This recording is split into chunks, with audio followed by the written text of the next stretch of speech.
रुख करेंगे इस वक्त की बड़ी खबर का। गुजरात हाईकोर्ट ने राजकोट अग्निकांड का स्वतः संज्ञान लिया। गुजरात हाईकोर्ट ने कहा यह मानव निर्मित आपदा है, गेमिंग जोन निर्माण में नियमों का हुआ नहीं पालन। गुजरात हाईकोर्ट ने राजकोट नगर निगम से मांगा स्पष्टीकरण। अहमदाबाद, वडोदरा, सूरत नगर निगम से भी स्पष्टीकरण मांगा गया है। तो राजकोट से ये बड़ी खबर इस वक्त की है। गुजरात हाईकोर्ट ने राजकोट इस हादसे का स्वतः संज्ञान लेते हुए स्पष्टीकरण मांगा है और इसमें माना है कोर्ट ने कि यहां पर नियमों की अवहेलना हुई है। तमाम नियमों की अवहेलना करते हुए यह निर्माण कार्य हुआ। ये ऐसा गेमिंग जोन जो कि मानव निर्मित आपदा है, कोर्ट की यह टिप्पणी। और अब राजकोट नगर निगम से स्पष्टीकरण इस पूरे मामले को लेकर मांगा गया है। राजकोट अग्निकांड में 32 लोगों की जान गई है। राजकोट के टीआरपी गेमिंग जोन में आग लगी थी। कल शाम से रेस्क्यू ऑपरेशन जारी है। ये बड़ी खबर इस वक्त की। राजकोट से भी यह दर्दनाक खबर सामने आई, जहां पर लोगों की जान जाने का सिलसिला इस कदर शुरू हुआ कि आंकड़ा 30 तक पहुंच गया। कल शाम से लगातार रेस्क्यू ऑपरेशन जारी है और आग की लपटों को आप देखिए, काले धुएं के गुबार को आप देखिए। ये पूरा गेमिंग जोन तैयार किया गया था राजकोट का, ये टीआरपी गेमिंग जोन, जहां की तस्वीरें इस वक्त आप देख रहे हैं, जहां अब सब कुछ जलकर खाक हो चुका है। कल शाम से लगातार रेस्क्यू किया जा रहा है। 32 लोगों की मौत अब तक इस राजकोट अग्निकांड में हो चुकी है। तो ये बड़ी खबर इस वक्त की। इस पूरे मामले को लेकर कोर्ट ने भी स्वतः संज्ञान लिया है और इस पूरे मामले में नगर निगम से रिपोर्ट मांगी गई है। राजकोट अग्निकांड में 32 लोगों की जान अब तक जा चुकी है। दर्दनाक हादसा सोचिए जरा, 32 जान इस आग में सुहा हो गई। ये मानव निर्मित आपदा है। राजकोट अग्निकांड पर गुजरात हाईकोर्ट ने स्वतः संज्ञान लेते हुए यह पूछा है। राजकोट के गेम जोन में आग, 30 जिंदा जल गए, 12 बच्चे, वेल्डिंग की चिंगारी से आग भड़की और उसके बाद में मौत का आंकड़ा लगातार बढ़ता जा रहा है। खबर यह है कि 30 से ज्यादा आंकड़ा पार हो चुका है। बड़ी बात यह कि जब भी इस तरह के मामलों का खुलासा होता है उसके बाद पता चलता है कि इनके पास में फायर एनओसी ही नहीं थी। राजकोट में टीआरपी गेम जोन में आग लगने का मामला। सीएम भूपेंद्र पटेल ने गिरिराज अस्पताल का दौरा किया। सीएम भूपेंद्र पटेल ने घायलों से मुलाकात की है। गुजरात के गृह मंत्री हर्ष संघवी भी साथ में मौजूद रहे। तो देखिए, राजकोट के गेम जोन में आग, जिसमें लोगों के जिंदा जलने का कुछ सिलसिला यूं शुरू हुआ कि 32 लोगों की जान इसमें जलकर स्वाहा हो गई। 12 बच्चे, वेल्डिंग की चिंगारी से आग भड़की। बाहर जाने का रास्ता सिर्फ एक था, फायर विभाग से एनओसी ली नहीं थी। ये तस्वीरें इस वक्त आप देख रहे हैं, लगभग 5 तस्वीरें इस वक्त आपकी स्क्रीन में। पहली तस्वीर जहां गेमिंग जोन में अग्निकांड की तस्वीर, फिर एसआईटी ने मामले की जांच शुरू की। मौके पर मुख्यमंत्री पहुंचे, उसके बाद अस्पताल में पीड़ितों से जाकर हालचाल भी जाना। रोते बिलखते परिजनों का हाल आप देख सकते हैं, जिन्होंने अपनों को खो दिया। गुजरात के राजकोट में शनिवार लगभग शाम के 4:30 बजे टीआरपी गेम जोन जिसमें आग लगी और उसके बाद लोगों की जान गई। पहले 30 की मौत सामने आई थी, लेकिन अभी खबर यह है कि यह आंकड़ा और बढ़ भी सकता है, जिसमें 12 बच्चे भी शामिल हैं। फायर ब्रिगेड की आग टीमें करीबन 3 घंटों की मशक्कत करती रही, तब जाकर आग बुझी। 25 से ज्यादा लोगों का उस वक्त पे रेस्क्यू किया गया। गेम जोन से अंदर बाहर जाने का एक ही रास्ता था। फायर डिपार्टमेंट से एनओसी ली नहीं गई थी। चश्मदीद बता रहे कि कालावाड़ रोड स्थित इस गेम जोन में वीकेंड की वजह से 500 रुपए का टिकट 99 रुपए में दिया जा रहा था, इसलिए भीड़ ज्यादा थी। टीआरपी गेम जोन के मालिक युवराज सिंह सोलंकी, पार्टनर प्रकाश जैन, राहुल राठौर, मैनेजर नितिन जैन को पुलिस ने हिरासत में ले लिया और हादसे के बाद चारों ने फोन बंद कर लिया था। किराए की 2 एकड़ जमीन पर 3 मंजिला गेम जोन 2020 में बनकर तैयार हुआ था। इसका स्ट्रक्चर लकड़ी और टीन शेड पर खड़ा था। कई जगहों पर रिपेयरिंग और रेनोवेशन का काम भी चल रहा था। एक जगह सीढ़ी पर वेल्डिंग के दौरान निकली चिंगारी से ब्लास्ट हुआ और उसके बाद में आसपास में आग लग गई। अब आग तेजी से क्यों फैली? गेम जोन का डोम कपड़े और फाइबर से बना था, स्ट्रक्चर लकड़ी और टीन और थर्माकोल की शीट से बना था, इसलिए आग ने और तेजी से पकड़कर चारों तरफ उसको आग को फैला दिया। उसकी आग की लपटें फैल गई, जिस कारण से लोगों की जान वहां पर गई और ये आग बहुत तेजी से फैली। घटनास्थल पर गुजरात के गृह मंत्री हर्ष संघवी पहुंचे, मौके का जायजा लिया। परिवारों को न्याय मिलेगा, वो ये बात कहते नजर आ रहे हैं। विभागों की जिम्मेदारी तय हो गई, एसआईटी ने जांच शुरू कर दी, वो ये बात कहते हुए नजर आ रहे हैं। लेकिन देखिए, चश्मदीद बताते हैं कि आग नीचे से ऊपर तक कुछ ही मिनटों में फैल गई। 3 मंजिला स्ट्रक्चर में नीचे से ऊपर जाने के लिए केवल एक सीढ़ी थी। दूसरी और तीसरी मंजिल के लोगों को भागने का मौका तक नहीं मिला। अधिकारी कह रहे हैं कि शव इतनी बुरी तरह जले हैं कि पहचान मुश्किल है। डीएनए टेस्ट कराना होगा। राजकोट के सभी गेम जोन बंद किए जा चुके हैं। पुलिस कमिश्नर राजू भार्गव के मुताबिक टीआरपी गेम जोन के पास फायर एनओसी तक नहीं थी और सरकार ने इसके लिए जांच एसआईटी बनाई है। हाईकोर्ट ने इस पूरे मामले को लेकर अभी रिपोर्ट तलब की है। देखिए, अगर बात करें गुजरात की तो 2019 मई में भी कुछ ऐसा ही हादसा हुआ था। सूरत का तक्षशिला कॉम्प्लेक्स अग्निकांड, जिसमें 22 बच्चों की मौत हो गई थी। अक्टूबर 2022 का मोरबी झूलता पुल हादसा, जिसमें 135 लोगों की जान गई थी। जनवरी 2024 में ही वडोदरा का हरनी बोट हादसा, जिसमें 12 बच्चों सहित 14 लोगों की मौत हो गई थी। गुजरात में उस हादसे ने तमाम उन जख्मों को एक बार फिर से हरा कर दिया, जिसमें लोगों की जान गई थी। बच्चे, परिवार के लोगों ने खो दिए थे। और अब इस अग्निकांड में भी लोगों ने अपनों को खो दिया और जो शव है वो भी इतना बुरी तरीके से जल चुके हैं कि डीएनए के जरिए उनका पता लगाया जाएगा। राजकोट में टीआरपी गेम जोन में आग लगने का मामला। सीएम भूपेंद्र पटेल ने राजकोट एम्स का दौरा किया है। राजकोट एम्स में सीएम भूपेंद्र पटेल ने घायलों से मुलाकात की है। तो सीएम भूपेंद्र पटेल घायलों से मुलाकात के लिए पहुंचे। वो तस्वीरें भी आपने देखी जब वो घायलों से मुलाकात करने के लिए पहुंचे। लोग यहाँ पर जो मौजूद थे उनकी तस्वीरें इस वक्त आप देख रहे हैं, उनका हालचाल जानते हुए नजर आ रहे हैं। बुरी तरीके से लोग यहाँ पर घायल हुए, क्योंकि देखिए जाहिर तौर पर जब भी कोई इस तरह की घटना घटती है तो कुछ लोग तो आग की चपेट में आए, लेकिन कुछ लोग जो भाग रहे थे, जो खुद को बचाते हुए नजर आ रहे थे, या फिर कुछ लोग आपस में दूसरे की मदद करते हुए नजर आ रहे थे। अब जो देखिए जिन पर भगवान की कृपा रही और वो बच पाए, उनकी भी हालत काफी नाजुक बताई जा रही है, लेकिन सबका इलाज चल रहा है। अभी 6 तस्वीर आपके सामने। पहली तस्वीर जब गेमिंग जोन में आग लगी, 3 मंजिला गेमिंग जोन जिसके पास फायर एनओसी तक नहीं थी, आने जाने का एक रास्ता, सीढ़ी चढ़ने का एक रास्ता, चारों तरफ धुएं का गुबार। कुछ लोग तो धुएं के गुबार में जब सांस नहीं ले पाते हैं उस कारण से भी मरे। फिर रेस्क्यू ऑपरेशन की तस्वीर आप देखिए, चारों तरफ किस तरीके से सब कुछ जलकर खाक हो गया। घायलों से मिलने पहुंचे सीएम भूपेंद्र पटेल, जांच में जुटी एसआईटी की पुलिस और मौके पर मंत्री हर्ष सांघवी। ये 6 तस्वीरें जिसमें आप देखेंगे कि पूरे हादसे के बाद में सरकार प्रशासन एक्शन मोड में है, लेकिन एक हकीकत यह भी है कि इस पूरे के पूरे अग्निकांड ने एक तरफ जहां प्रशासन की भी पोल खोल कर रखी है कि कैसे इलीगल तरीके से बगैर फायर एनओसी के ये जो पूरा सिस्टम है वो काम करता नजर आता है। लोगों की ज़िंदगी के साथ कैसे खिलवाड़ किया जाता है। ज़रा सोचिए, जब भी कभी इस तरह का कोई भी निर्माण कार्य होता है या कभी भी कोई इस तरह का गेमिंग जोन हो या फिर कुछ भी अगर बनाया जाता है, तो उसमें तमाम एहतियात बरते जाते हैं कि अगर किसी भी तरह की कोई इमरजेंसी हो तो लोगों को बचाने के लिए किस तरीके से रास्ता होगा। अब आपको जब पता है कि भीड़ बहुत ज़्यादा है तो उस हिसाब से भी इंतजाम किए जाते हैं, लेकिन यहाँ पर ऐसा कुछ नज़र नहीं आया और खामियाजा भुगतना पड़ा उन लोगों को जो सस्ती टिकट के चक्कर में उस दिन यहाँ पर गेमिंग जोन में पहुँचे थे। बच्चों की जान गई है, बच्चों को गेमिंग का बहुत ज़्यादा क्रेज़ रहता है, बचने का भी मौका लोगों को नहीं मिला, सब जलकर वहीं खाक हो गए। और अब शव भी ऐसे हालात में है कि डीएनए के जरिए पता लगा जाएगा कि किसका कौन सा शव है। कुछ परिवार वालों को तो पता तक नहीं होगा कि उनके बच्चे वहाँ पर पहुँचे। कई दफ़ा बच्चे बगैर माँ बाप को बताए भी चले जाते हैं। तो ज़रा सोचिए क्या हालत हो रही होगी लोगों की जिनके यहाँ पर जलकर खाक हो गए, अब उनके शव तक पहचान में नहीं आ रहे हैं।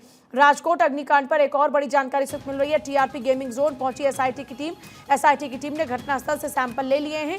तह तक जाकर घटना की जांच की जाएगी। एसआईटी चीफ ये कह रहे हैं। अब जिम्मेदार कौन है ये पता लगाने की बात भी की जा रही है। अब आगे मामले पर जांच होती रहेगी, लेकिन एक हकीकत ये है कि लोगों ने अपनी जान गंवा दी है। जिनके घरों के चिराग बुझने थे वो बुझ चुके हैं, जिनके अपने खोने थे वो खो चुके हैं। अब सिर्फ उनको इंसाफ की दरकार है। अब उनको ये इंसाफ कब मिलेगा इस बात का भी पता नहीं। हालांकि सरकार और प्रशासन ये कहते हुए नजर आ रहे हैं कि मामले में जल्द ही खुलासा होगा, अपराधियों को बख्शा नहीं जाएगा। लेकिन ये बड़ी हैरत की बात है कि गेम जोन के मालिक लोगों से पहले फॉर्म पर साइन करवा लिया करते थे। फॉर्म भरने के बाद ही लोगों को गेम खेलने की परमिशन दी जाती थी और इस फॉर्म के अंदर लिखा है कि अगर कोई घायल होता है या उसकी जान चली जाती है तो इसमें गेम मालिक जिम्मेदार नहीं होंगे। गेम जोन के मालिक सहित अब तक 8 लोगों के खिलाफ मामला दर्ज किया जा चुका है। एसआईटी की टीम जांच पड़ताल कर रही है। हादसे के बाद राजकोट प्रशासन का फैसला, राजकोट के सभी गेमिंग जोन बंद किए गए। राज्य के सभी गेम जोन की जांच के आदेश, बगैर इजाजत चल रहे गेम जोन बंद होंगे। गुजरात हाईकोर्ट के चीफ जस्टिस बीरेन वैष्णव और देवेंद्र देसाई ने राज्य के 4 बड़े शहरों अहमदाबाद, वडोदरा, राजकोट, सूरत के सभी गेम जोन की डिटेल्स मांगी हैं और कोर्ट ने चारों महानगरों के महानगर पालिकाओं को 24 घंटे में इसकी जानकारी देने को कहा है। कोर्ट ने पूछा, बच्चों की सुरक्षा को ध्यान में रखते हुए गेम जोन के ढांचे का निर्माण किसकी अनुमति और देखरेख में होता है? सुरक्षा सुविधाओं के किन किन मानकों को ध्यान में रखकर गेम जोन की परमिशन दी जाती है? तो ये जाहिर तौर पर अब हाईकोर्ट का एक बड़ा सकारात्मक कदम है। गेम जोन में आग से 30 लोगों की जिंदा जलने की घटना पर गुजरात हाईकोर्ट में अब सुनवाई शुरू हुई। कोर्ट ने स्वतः संज्ञान लिया और इस पूरे मामले में चीफ जस्टिस बीरेन वैष्णव और देवेंद्र देसाई की बेंच के सामने दलीलें पेश की गई। वकीलों ने जज के सामने घटना से जुड़े कई न्यूज़पेपर की कटिंग्स पेश की। इसके अलावा टीआरपी गेम जोन से जुड़े अन्य जानकारियां भी कोर्ट को दी गई। तो देखिए राजकोट में अब तक क्या हुआ, कैसे हुआ, कब कब ये घटनाक्रम शुरू हुआ, जरा एक बार देखिए। शाम के 4:30 बजे थे, लोग वहां पर गेमिंग के लिए गए हुए थे क्योंकि वीकेंड था। जो टिकट थी वो भी सस्ती थी, लोगों की भारी तादाद वहां पर थी। 5 किलोमीटर तक धुएं का गुबार चारों तरफ नजर आया। जरा अंदाजा लगाइए 5 किलोमीटर का दायरा कितना ज्यादा होता है, और उस 5 किलोमीटर के दायरे में आग की लपटों का वहां असर नजर आ रहा था। मौके पर दमकल विभाग और एम्बुलेंस पहुंची। एम्बुलेंस वहां पर पहुंची। आग की वजह से जो गेमिंग जोन का पूरा ढांचा था वो ढह गया, क्योंकि वहां पर लकड़ियां थी, टेन शेड था, थर्मोकॉल का इस्तेमाल किया गया था और फाइबर का इस्तेमाल वहां पर था। इस कारण से जो आग की लपटें थी वो बहुत तेजी से फैली। घटना के वक्त भारी संख्या में बच्चे और लोग अंदर गेमिंग जोन के अंदर मौजूद थे। गेमिंग जोन के मालिक के खिलाफ में एफआईआर दर्ज हुई है। उन सहित 8 लोगों के खिलाफ अभी तक मामला दर्ज हो चुका है। हिरासत में मालिक युवराज सोलंकी, मैनेजर नितिन जैन। लेकिन एक फॉर्म वो पहले साइन करा लिया करते थे। उस फॉर्म के अंदर लिखा हुआ करता था कि अगर किसी की जान जाए, किसी को चोट लगे तो वो स्वतः जिम्मेदार होंगे, मालिक जिम्मेदार नहीं होंगे इस गेमिंग जोन के। शहर के सभी गेमिंग जोन अभी बंद करने के आदेश दिए जा चुके हैं। पहले जांच पड़ताल होगी कि क्या उनके पास में वो तमाम सर्टिफिकेट्स हैं, वो चाहे फायर एनओसी की बात हो या फिर और अन्य दस्तावेजों की बात हो, या फिर उनका जो निर्माण है क्या वो पूरा क्राइटेरिया फुलफिल करता है। अब बड़ा सवाल ये है कि अग्निकांड का गुनहगार कौन? बिना परमिशन के ही गेमिंग जोन यहाँ पर चल रहा था। जरा सोचिए कि एक 3 मंजिला गेमिंग जोन इतने बड़े जगह पर खड़ा कर लिया जाता है, फायर विभाग की एनओसी उसके पास होती नहीं है, और भीड़ भाड़ वाली जगहों पर ये पूरा गेमिंग जोन चल रहा था। लेकिन क्या कानून कानून की खबर किसी को नहीं चली? क्या ये पॉसिबल है? एंट्री एग्जिट के लिए 6 से 7 फीट का एक ही रास्ता क्यों था भाई? गेम जोन में जनरेटर के लिए 1500-2000 लीटर डीजल भी रखा हुआ था। अब आप सोचिए कि आग का साजो सामान सब एक जगह। रेसिंग कारों के लिए 1000 से 1500 लीटर पेट्रोल जमा किया गया था। 99 रुपए प्रति एंट्री ऑफर की वजह से यहाँ पर भीड़ थी। यूजुअली 500 रुपए होता, लेकिन वीकेंड पर लोग ज्यादा आए इसलिए 99 रुपए प्रति एंट्री ऑफर की वजह से यहाँ पर ज्यादा भीड़ थी। राजकोट में आग लगने की घटना से बेहद व्यथित हूँ। मेरी संवेदना उन सभी के साथ है जिन्होंने अपने प्रियजनों को खोया है। पीएम मोदी ने इस पूरे अग्निकांड पर एक ट्वीट किया और अमित शाह ने भी लिखा है, दुखद हादसे में जिन लोगों ने अपने प्रियजनों को खोया उनके प्रति मेरी गहरी संवेदनाएं मैं व्यक्त करता हूं। ये सभी जो दिग्गज नेता हैं, सीएम योगी आदित्यनाथ ने भी इस पूरे घटनाक्रम को लेकर, इस हादसे को लेकर, गुजरात के राजकोट में दुर्भाग्यपूर्ण अग्निकांड जिसका जिक्र करते हुए उन्होंने कहा कि इस जनहानि से अत्यंत दुखद हूँ। उत्तर प्रदेश के मुख्यमंत्री योगी आदित्यनाथ ने भी, फिर गुजरात के मुख्यमंत्री की ओर से भी एक ट्वीट किया गया। सरकार मृतकों के परिवार वालों को 4 लाख रुपए और घायलों को 50,000 रुपए देगी। एक आर्थिक मदद का हाथ बढ़ाया गया। दिल्ली के मुख्यमंत्री अरविंद केजरीवाल लिखते हैं, हादसे में जिन्होंने अपनों को खो दिया उन सभी परिवारों के प्रति मेरी संवेदनाएं हैं। तो देखिए धीरे धीरे कर सभी लोग अपनी अपनी संवेदना व्यक्त कर रहे हैं। इसके अलावा देखिए बात करें तो यहाँ पर इस हादसे में मृतकों के परिजनों के प्रति मैं अपनी गहन संवेदना प्रकट करता हूँ। फिर विदेश मंत्री भी लिखते हैं, घटना बेहद दुखद है, हमारी संवेदना पीड़ित परिवारों के साथ है। राहुल गांधी ने भी लिखा, इस घटना की विस्तृत और निष्पक्ष जांच होनी चाहिए। तो कई नेताओं की ओर से ट्वीट किए गए। पीएम मोदी सहित राहुल गांधी हों, अरविंद केजरीवाल हों, उत्तर प्रदेश के मुख्यमंत्री योगी आदित्यनाथ हो, गुजरात के मुख्यमंत्री हों, सभी ने ट्वीट किया है। और राजकोट अग्निकांड पर बहुत बड़ा खुलासा। गेम जोन के करीब 2000 लीटर डीजल वहां पर मौजूद था। जनरेटर के लिए लाया गया था डीजल। करीब 1500 लीटर पेट्रोल भी वहां पर रखा गया था। गो कार रेसिंग के लिए पेट्रोल लाया गया था।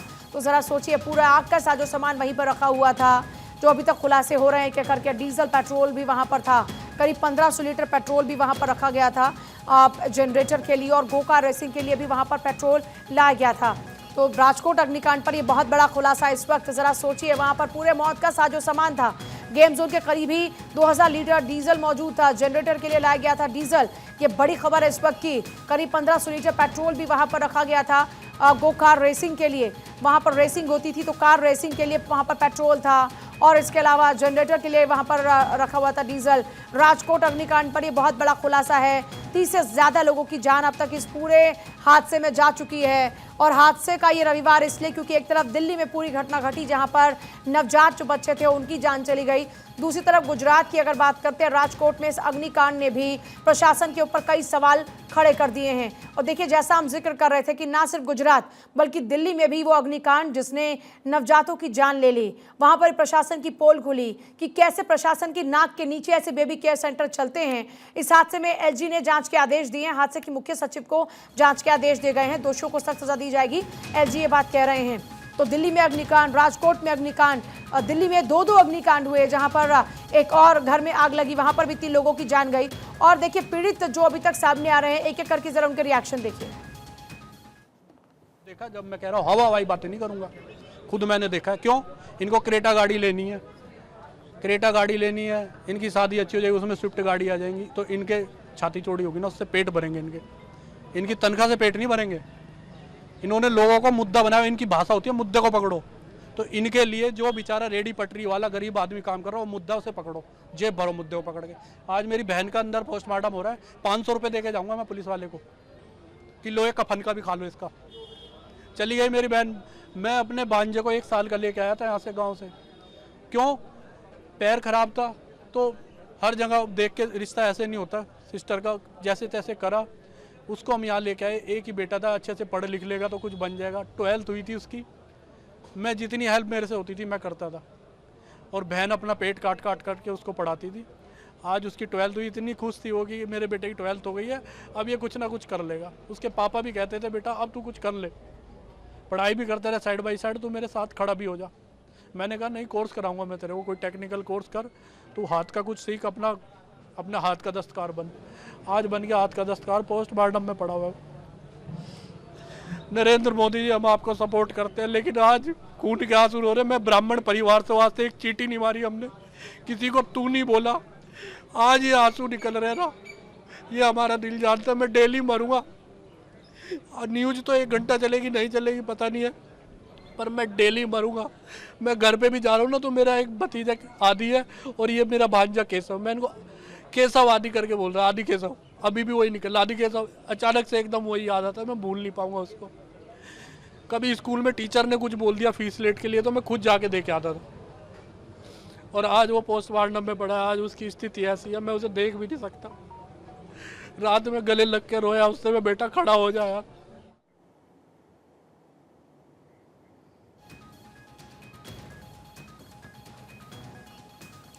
तो परिवार वालों का इस वक्त रो रो कर बुरा हाल है। जाहिर तौर पर देखिए, ज़िंदगी की हकीकत ये भी है कि आज खबरें चलेंगी, कल खबरें चलनी बंद हो जाएंगी, लेकिन जिन लोगों ने अपनों को खोया है उनके साथ ताउम्र ये दर्द इस तरह उनके सीने में रहता है, जो बार बार सुई की तरह लोगों को चुभता है।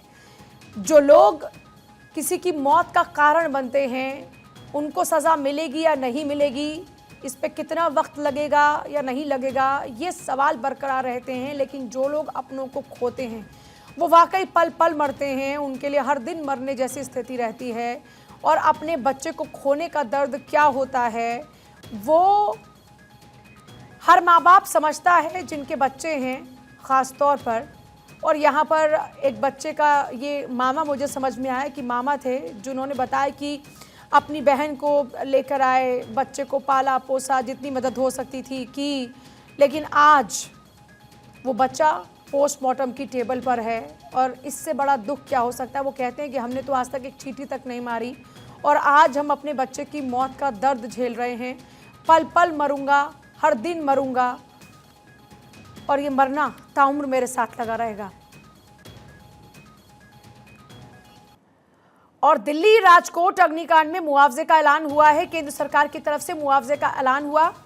मृतकों के परिवार वालों को 2-2 लाख रुपए का मुआवजा, घायलों को 50-50 हज़ार रुपए की मदद का ऐलान किया गया है। केंद्र सरकार की तरफ से ये आर्थिक मदद का ऐलान किया गया है।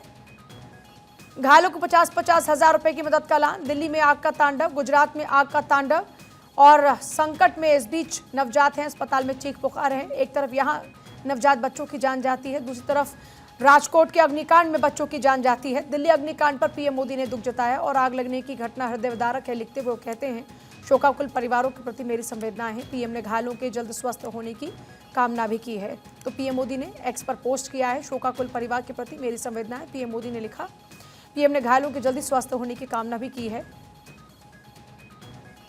और केशव मेरे साथ इस वक्त जुड़ रहे हैं, जीटीबी हॉस्पिटल में इस वक्त मौजूद हैं। केशव, क्या तस्वीरें हैं जीटीबी हॉस्पिटल की? कितने बच्चे हैं जो इस वक्त वहां पर एडमिट हैं, उनकी क्या स्थिति है? और सबसे बड़ा सवाल ये बना हुआ है कि जो माता पिता हैं उनको अपने बच्चों की सूचना ही नहीं मिल पा रही है, पुलिस भी उनकी उस हद तक मदद नहीं कर पा रही है। मैं चाहूँगी ज़रा एक्चुअल स्थिति आप बताएं कि किस तरीके से अपनों को खोने के बाद भी परिवार वालों का दर्द कम होने का नाम नहीं ले रहा, उनको अपने बच्चों के शव तक नहीं मिल पा रहे हैं।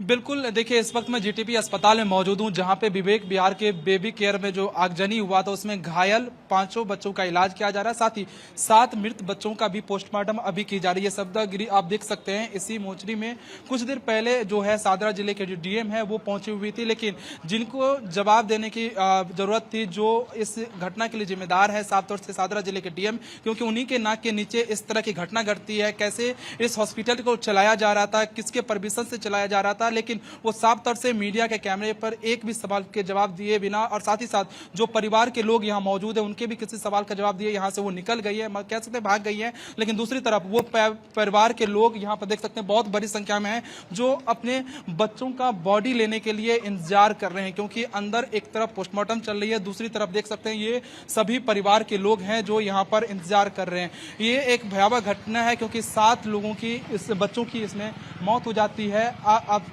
इसमें तो साफ तौर से यहाँ पे जो लोग हैं वो आ रहे हैं और सवाल भी खड़ा कर रहे हैं पुलिस प्रशासन के ऊपर कि कैसे इस तरह की घटना घट जाती है। तो ये तस्वीरें हैं इस वक्त जीटीबी अस्पताल की, जहाँ पर लोग अपने बच्चे की बॉडी के लिए इंतजार कर रहे हैं। तो दूसरी तरफ 5 बच्चों का यहाँ पर फिलहाल इलाज भी किया जा रहा है। लेकिन सवाल ये है कि कैसे इतनी बड़ी घटना घट जाती है और पुलिस प्रशासन, जिनको डीएम को जवाब देने की जिम्मेदारी थी, वो इन परिवार के सवाल से, साथ ही मीडिया के सवाल से यहाँ पर साफ तौर से चुप्पी साध कर निकल गई है। लेकिन अभी भी सवाल वही है कि किसके नाक के नीचे इतनी बड़ी घटना हो जाती है, और जो एनओसी है, जो हॉस्पिटल का लाइसेंस है, वो किसी ने चेक क्यों नहीं किया। अभी भी जो हॉस्पिटल का ओनर है उन पर एफआईआर दर्ज हो गया, लेकिन वो अभी भी पुलिस की गिरफ्त से बाहर है और फरार चल रहे हैं। आपके पास वापस लौटती हूँ मैं। अभी तक भी फरार चल रहे हैं, उनकी तलाश लगातार जारी है, मामले पर जांच पड़ताल भी चल रही है। लेकिन जिनके बच्चे जा चुके हैं, जिनको वो दर्द मिलना था वो दर्द मिल चुका है,